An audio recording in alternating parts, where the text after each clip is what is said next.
Hello కానమోకు కథావచనం మోహనవచనం పరిజ్ఞానహితభాండం నిత్య చదువరి శ్రోతలకు ఆహ్వానం.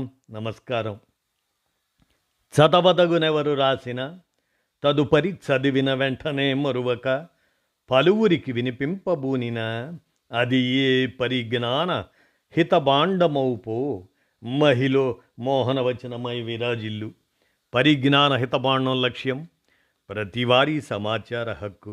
ఆ స్ఫూర్తితోనే ఇప్పుడు పీపుల్స్ డెమోక్రసీ సంపాదకీయాంశంగా ఆర్ఎస్ఎస్ వ్యవస్థాపక దృక్పథం గణతంత్ర లౌకిక ప్రజాస్వామ్య రాజ్యాంగ వ్యతిరేకమే అనే అంశాన్ని ఇప్పుడు మన కానమోకు కథావచన శ్రోతలకు మీ కానమోకు స్వరంలో అవగాహన నిమిత్తం ఈ అంశాన్ని వినిపిస్తాను, వినండి.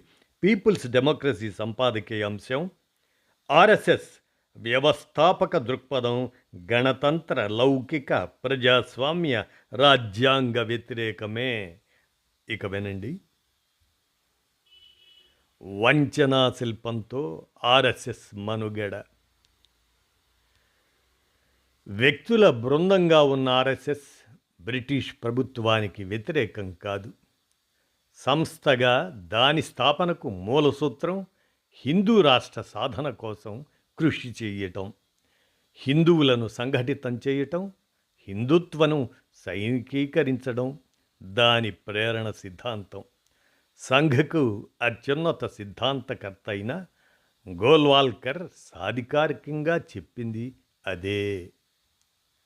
కులం, జాతి, తెగ, మతం ఇటువంటి తేడాలతో నిమిత్తం లేకుండా, సాంస్కృతిక భాషా వైవిధ్యాలు పాటించకుండా ప్రజలందరూ బ్రిటిషు వారికి వ్యతిరేకంగా భారత స్వాతంత్ర పోరాటంలో కలిసి పోరాడాలనే భావనకు కూడా ఆర్ఎస్ఎస్ తన ప్రతికూలతను పునరుద్ఘాటిస్తూ వచ్చింది. అందువల్ల బ్రిటిషు వారికి వ్యతిరేకంగా పోరాడుతున్నందున తాము రిజిస్ట్రేషన్ చేయించుకోలేదని చెప్పుకోవటం సత్యాన్ని పచ్చిగా తారుమారు చేయటమే అవుతుంది అంటూ పీపుల్స్ డెమోక్రసీ సంపాదకీయ అంశంగా. ఇక వినండి పూర్తి వివరం. ఆర్ఎస్ఎస్ యోగ్యతల గురించి దేశంలో ఓ వివాదం, ఓ చర్చ చెలరేగుతున్నాయి.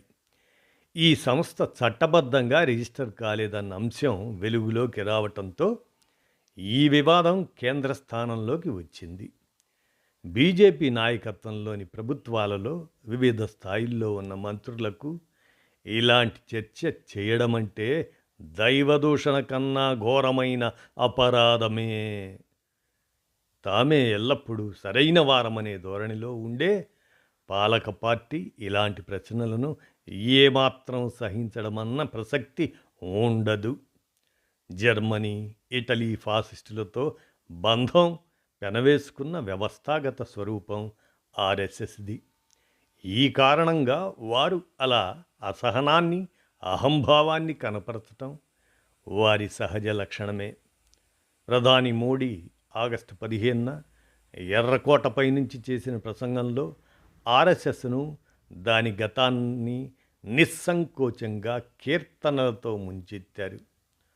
ఓ మాజీ ప్రచారక నుంచి ఈ విధమైన ప్రశంసల వాన కురవటం ఆశ్చర్యమేమీ కాదు. ఆ కోట బురుజుల మీద నుంచి మాట్లాడిన మోడీ ఆర్ఎస్ఎస్ను దేశ సేవలో నిమగ్నమైన ఎన్జిఓగా అభివర్ణిస్తూ చట్టబద్ధత కల్పించారు. చూడ్డానికి వింతగా అనిపించవచ్చు కానీ ఒక సంస్థగా తాను రాజ్యాంగబద్ధమైన ప్రామాణిక చట్టబద్ధ పద్ధతుల్లో పనిచేయటం లేదు అన్నది ఆర్ఎస్ఎస్ స్వయంగా అంగీకరించిన విషయం. అయితే దాన్ని కొంతమంది వ్యక్తుల బృందంగా గుర్తించిన కారణంగా ఏ విధమైన రిజిస్ట్రేషన్ అవసరం లేదన్నట్టు ఇప్పుడు ఈ చర్చతో ముందుకొచ్చింది. ప్రశ్నలు సశేషం మరి. అయితే అంతటితోనే రిజిస్ట్రేషన్కు సంబంధించిన చర్చ మటుమాయమైపోదు. బీజేపీ నేతృత్వ ప్రభుత్వంలోని మంత్రులకు ఈ విషయమై చెప్పడానికి నోరు పడిపోవడంతో ఆర్ఎస్ఎస్ అధినేత మోహన్ భగవత్ స్వయంగా రంగంలోకి దిగాల్సి వచ్చింది. సంఘ్ 100 ఏళ్ల ప్రయాణం, నూతన అవకాశాలు, సవాళ్లు అనే విషయమై నవంబర్ 9న ఆయన బెంగళూరులో మాట్లాడారు. సంఘ్ 1925లో స్థాపించబడిందని మీకు తెలుసా? మా సంఘ్ చాలక్ కేబీ హెగ్డేవర్ ఆ సమయంలో ఏ బ్రిటిష్ ప్రభుత్వానికి వ్యతిరేకంగానైతే పోరాడుతున్నారో దాని దగ్గర మేము రిజిస్టర్ చేయించుకోవాలని మీరు ఆశిస్తున్నారా? ఇక స్వాతంత్రానంతరమైతే భారతీయ చట్టాల ప్రకారం రిజిస్ట్రేషన్ తప్పనిసరేమీ కాదు. వ్యక్తుల బృందాలతో ఏర్పడిన సంస్థలకు కూడా చట్టబద్ధత లభిస్తుంది. మేము వ్యక్తుల బృందంగానే గుర్తించబడ్డాము. భగవత్ ముందుకు తెచ్చిన వాదనల ప్రధాన సారాంశం ఇది. ఇక్కడ ముందుగా చెప్పాలంటే హెగ్డేవార్ కాంగ్రెస్తో సంబంధం కలిగి ఉన్న మాట నిజమే. ఆ విధంగా ఆయన స్వాతంత్ర పోరాటంలో భాగస్వామి కావటం కూడా ఎలాగూ జరిగిపోతుంది. అయితే వ్యక్తుల బృందంగా ఉన్న ఆర్ఎస్ఎస్ బ్రిటిష్ ప్రభుత్వానికి వ్యతిరేకం కాదు.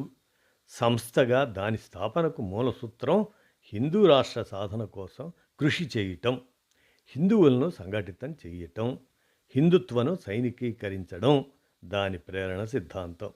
సంఘకు అత్యున్నత సిద్ధాంతకర్త అయిన గోల్వాల్కర్ సాధికారికంగా చెప్పింది అదే.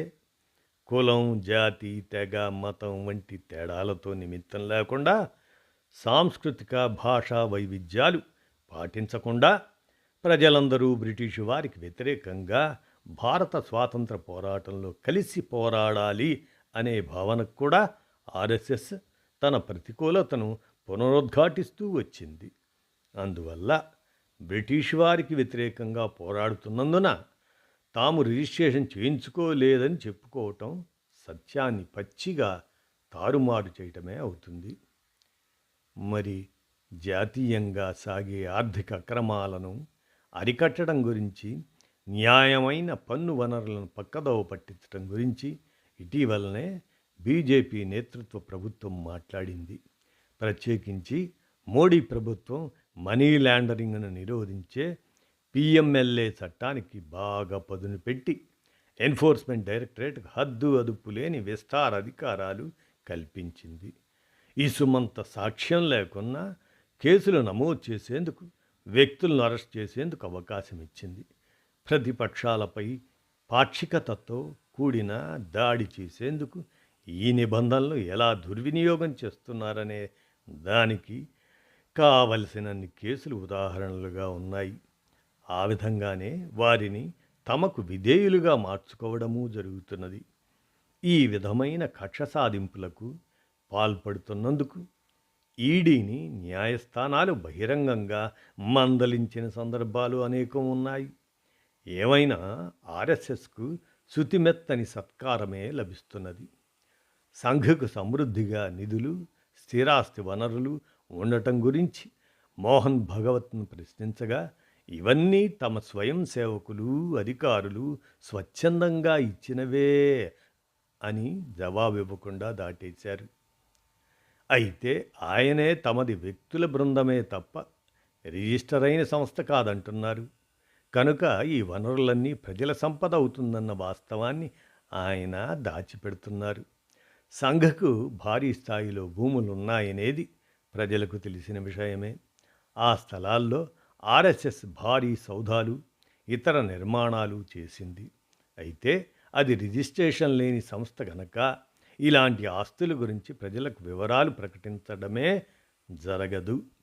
ఆర్ఎస్ఎస్ గనక విశుద్ధ కపోతమే అయితే ఎందుకని దాపరికంగా వ్యవహరిస్తూ ప్రజల తనిఖీకి తన ఖాతాలను సమర్పించకుండా తప్పించుకుంటున్నది?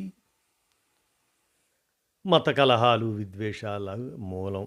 ఇక్కడ మనం ఆర్ఎస్ఎస్ భావజాలం, చేసే పనులు, నిర్మాణ స్వరూపం వంటి విస్తృతాంశాల జోలికి పోనవసరం లేదు. దాని తప్పొప్పులు, అసత్య ప్రచారాల గురించి భారీ సమాచారం అందుబాటులో ఉంది. పీపుల్స్ డెమోక్రసీ గత కొన్ని సంచికల్లో కూడా మేము వివిధ సమస్యల్లో, రంగాల్లో ఆర్ఎస్ఎస్ చేసిందేమిటి అన్నదాన్ని చాలా వివరంగా విశ్లేషించాం. భారత రాజ్యాంగ మౌలిక సూత్రాలకే విరుద్ధమైన దాని జోక్యాలను వివరించాం. ఆర్ఎస్ఎస్ రాజ్యాంగంపై విశ్వాసం కలిగి ఉంటుందని, జాతీయ పతాకం, జాతీయ గీతం వంటి జాతీయ చిహ్నాలను గుర్తిస్తుందని చెప్పటం పచ్చి వంచన మాత్రమే. సంఘ్ పూర్తి విరుద్ధమైన లక్ష్యాలతో అమలు చేస్తున్న మోసపూరిత ఆచరణ అది. ఆర్ఎస్ఎస్ అద్భుత కృషి గురించి, దాని సేవల రికార్డు ఏమిటనే దానిపై మోడీ స్వయంగా ఎర్రకోట బురుజుల నుంచి స్వంత పూచితో గర్జించారు. ఆర్ఎస్ఎస్ మతపరమైన హింసాకాండను రెచ్చగొట్టిందని, విద్వేషం రగిలించిందని ఆరోపణ వచ్చింది. కేవలం దాని విమర్శకుల నుంచే కాదు.